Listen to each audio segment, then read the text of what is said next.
Hello बच्चों, आज मैं आप लोगों को क्लास 8 की जो ये आपके पास एनसीईआरटी की लेटेस्ट एडिशन की बुक है ना मैथ्स की, इसका एक नया चैप्टर स्टार्ट करवाने वाली हूँ। Chapter number 11 direct and inverse proportion. इस बुक के हमने ऑलमोस्ट सारे चैप्टर्स कर लिए। चैप्टर नंबर 9 ऑलरेडी चैनल पे चल रहा है, उसकी वीडियोस भी आपको डेली बेसिस पे मिल रही है। अब चैप्टर 11 आज हम स्टार्ट करने वाले हैं। इसके अलावा जितने भी चैप्टर्स हैं वो सारे चैप्टर्स हमारे कंप्लीट हो गए हैं, चैनल पर अपलोड है।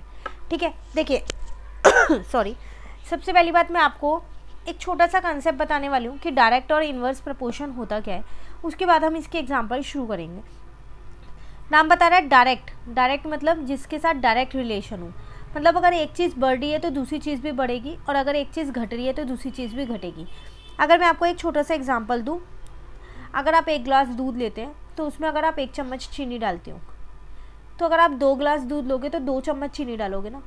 जैसे आपने ग्लास की क्वांटिटी बढ़ाई, 1 से 2 ग्लास पे है, तो आपने चीनी की क्वांटिटी भी बढ़ा दी 1 चम्मच से 2 चम्मच। इसे बोलते हैं डायरेक्ट प्रपोर्शन। तो आपके पास इसमें 2 एक्सरसाइज आपको मिलने वाली है, एक डायरेक्ट प्रपोर्शन पे और एक इन्वर्स प्रपोर्शन पे। ठीक है, तो डायरेक्ट प्रपोर्शन समझ में आ गया। कोई एक चीज़ बढ़ती है तो दूसरी चीज़ भी बढ़ रही है, उसको हम बोलेंगे डायरेक्ट प्रपोर्शन। और इन्वर्स प्रपोर्शन क्या होता है, वो उल्टा होता है। अगर एक चीज़ बढ़ रही है तो दूसरी चीज़ घट रही है। इसका भी मैं आपको एग्जाम्पल देती हूँ यहाँ पर। मान लो आप एक डिस्टेंस ट्रेवल करो और 200 किलोमीटर का डिस्टेंस है। ठीक है, तो अगर आप 80 की स्पीड से उसको ट्रेवल करो, ये मैं सिर्फ एक नॉर्मल एग्जांपल आपको दे रही हूँ। 80 की स्पीड से अगर आप उसको ट्रेवल कर रहे हो तो आपको 5 घंटे लग रहे हैं। मान लो अब आपने अगर उसकी स्पीड बढ़ा दी, 80 से 90 कर दी या 100 कर दी, 100 की स्पीड पे कर दो, तो अब आपको टाइम कम लगेगा क्योंकि स्पीड ज़्यादा तेज़ हो गई है आपकी। तो देखो, स्पीड बढ़ रही है और टाइम घट रहा है, उल्टा हो रहा है ना, एक बढ़ रहा है और एक घट रहा है। तो इसको हम बोलते हैं इन्वर्स प्रपोर्शन। ये नॉर्मली मैंने एक एग्जांपल देके आपको समझाया।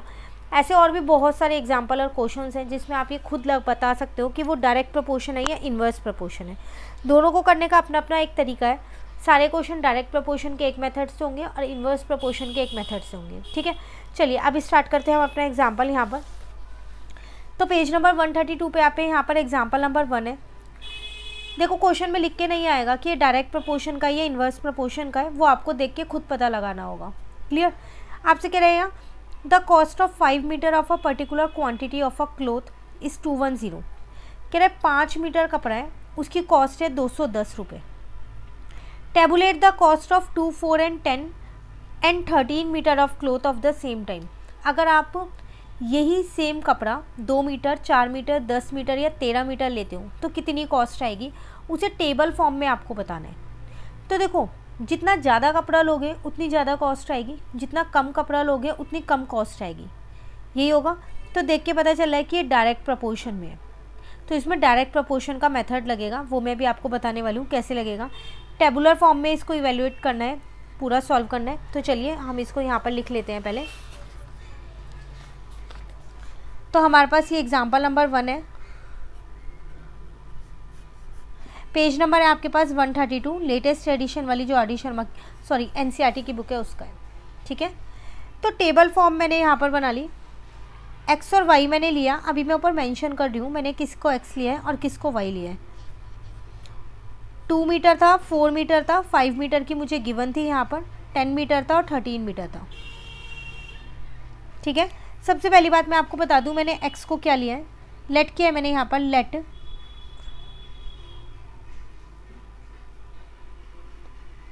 Length of cloth is x meter, और जो इसकी कॉस्ट है वो y है, and its cost is ₹y। इसका मतलब x के अंदर जो भी आप x के सामने लिखोगे वो मीटर वाली इंफॉर्मेशन लिखोगे, y में क्या लिखोगे आप, कॉस्ट वाली। तो आपको एक चीज़ गिवन है, 5 मीटर क्लोथ की कॉस्ट गिवन थी 210, बाकी सबकी आपको फाइंड करनी है। ये आपकी बन गई एक टेबल, जो आपसे कह रहा था कि टेबल फॉर्म में इसको रिप्रेजेंट करो। ठीक है, अब आप क्या करो, ये जो बॉक्सेस खाली हैं इनमें खुद से मान लो, क्योंकि x आपको सबका दिया है, y आपको मानना है।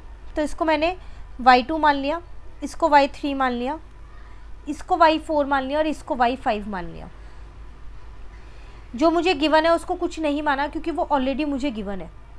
यहाँ तक क्लियर हो गया। टेबल कैसे बनाएंगे, ये दोनों मैंने खुद से लेट किए हैं, x और y, कि x जो है वो मीटर के लिए, y जो है वो कॉस्ट के लिए।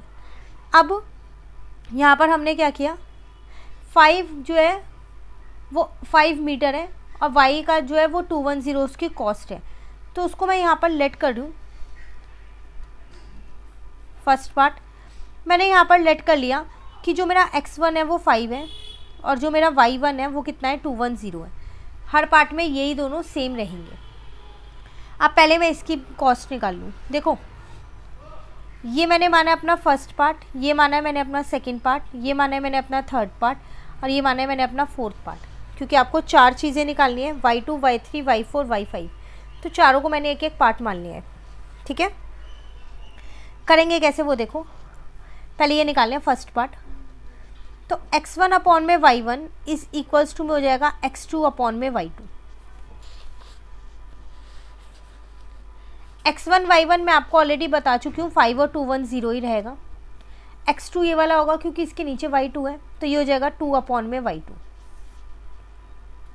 क्रॉस मल्टीप्लाई, तो यहाँ पर आ जाएगा 5y² इज इक्वल्स टू में 2 इंटू में 210, सॉरी y² नहीं है, ये y2 है। ठीक है, अब आप कट कर सकते हो। 5 की टेबल में आपको पता ही आता है, 5 4 जा 20, 5 2 जा 84 आ गई y2। तो अगर आप 2 मीटर कपड़ा लोगे तो 84 रुपीज़ लगेंगे। सेकेंड पार्ट ये वाला, कंपेयर इसको भी इसी से करेंगे। x1 अब क्लियर दिख रहा है आपको, x1 अपॉन में y1 और अब यहाँ आ जाएगा x3 अपॉन में y3 सॉरी, ये तो वो सेम ही रहेगा, सब पार्ट में सेम रहेगा। ये x3 मुझे इस बार यहाँ 4 दे रखा है, y3 मुझको निकालना है। क्रॉस मल्टीप्लाई मैंने यहाँ पर कर लिया, तो यहाँ से मेरा y3 निकल जाएगा 210 इंटू में 4 अपॉन में 5, इसको इससे कट किया 42 आएगा, तो 2 4 जा 8 और 16 168 आ गया y3। ठीक है, थर्ड पार्ट देखो अगेन, x1 अपॉन में y1, ये वाला पार्ट कर रहे हैं अब हम, तो ये है y4 वाला है ना, तो ये x4 होगा, तो x4 अपॉन में y4, तो ये तो सेम ही रहेगा। x4 मुझे 10 दे रखा है, y4 मुझे निकालना है, तो 5y4 इज इक्वल्स टू में 210 इंटू में 10 आ जाएगा। y4 कितना आ जाएगा मेरे पास, 210 इंटू में 10 डिवाइडेड बाय 5, कट कर दिया तो 42 आया, तो y4 यहाँ से निकल के आ गया 420, ये भी निकल गया। अब ये रह गया, तो करेंगे इसको भी वही, x1 अपॉन में y1, अब यहाँ आ जाएगा x5 अपॉन में y5, ये तो सेम ही रहेगा 5 अपॉन में 210, ये मुझे इस बार 13 दे रखा है, y5 निकालना ही है। क्रॉस मल्टीप्लाई कर दिया दोबारा से, तो यहाँ से y5 निकल गया 210 इंटू में 13 डिवाइडेड बाय 5, इसको इससे कट किया तो 42 आ गया, 42 को इससे मल्टीप्लाई करोगे 546 आ जाएगा। अब आप देख लो खुद, 5 मीटर था तो 210 रुपीज़ लग रहे थे, 10 मीटर में देखो 420 लग रहे हैं। जैसे ही ये बढ़ा तो ये भी बढ़ गया, अब जैसे ये घटा तो ये भी घट गया, हो रहा है ना डायरेक्ट प्रपोर्शन, तो इस चीज़ का आपको ध्यान रखना है। तो डायरेक्ट प्रपोर्शन में हमेशा आपको क्या करना है, क्रॉस मल्टीप्लाई करना है। ठीक है, एक एग्जाम्पल और करते हैं, बाकी के एग्जाम्पल्स नेक्स्ट क्लास में करेंगे। एग्जाम्पल 2 और देखो, an electric pole 14 meter high cast a shadow of 10 meter. एक इलेक्ट्रिक पोल है जो 14 मीटर हाई है, मतलब ऊंचा है, तो वो कितनी शेडो दे रहा है, 10 मीटर की। Find the height of the tree that cast a shadow of 15 meter under similar condition. अब एक ट्री की हाइट आप बताओ अगर उसकी शेडो आपको 15 मीटर दे रखी है तो। ठीक है, तो पहले यहाँ पर करते हैं इसको।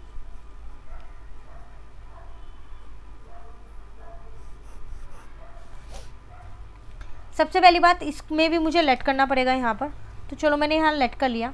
हाइट ऑफ द ट्री मुझे निकालना है ना, उसको मैंने x मान लिया। लेट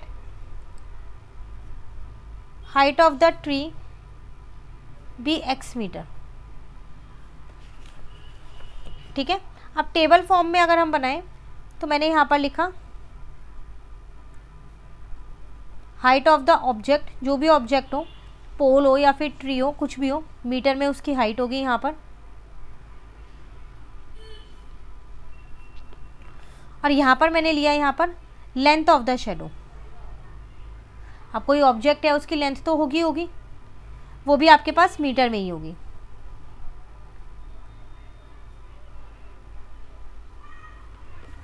अब ऑब्जेक्ट मेरे पास दो हैं, एक पोल है एक ट्री है।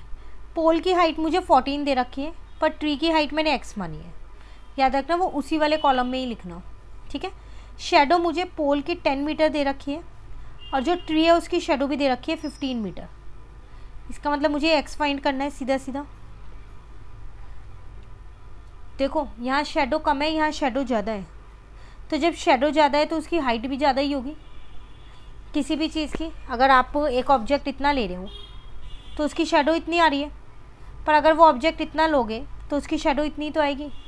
तो ऑब्जेक्ट की हाइट बढ़ रही है तो शेडो की हाइट भी बढ़ रही है, तो डायरेक्ट प्रपोर्शन है।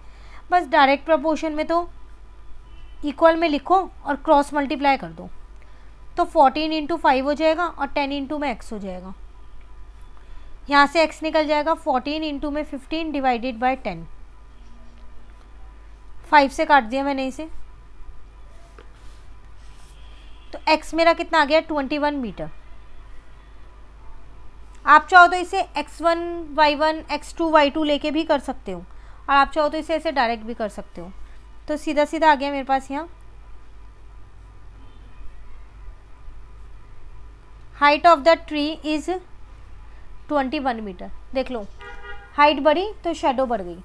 मैच करना बाद में कि डायरेक्टली प्रपोर्शन में वो हो रहा है या नहीं हो रहा। क्लियर? चलिए आज 2 ही एग्जाम्पल कराऊंगी, आगे भी शायद 2 एग्जाम्पल और होंगे इसमें, फिर एक्सरसाइज शुरू होएगी। नहीं 2 नहीं है, 2 से तो ज़्यादा ही है, 3 एग्जाम्पल हैं फिर एक्सरसाइज शुरू है।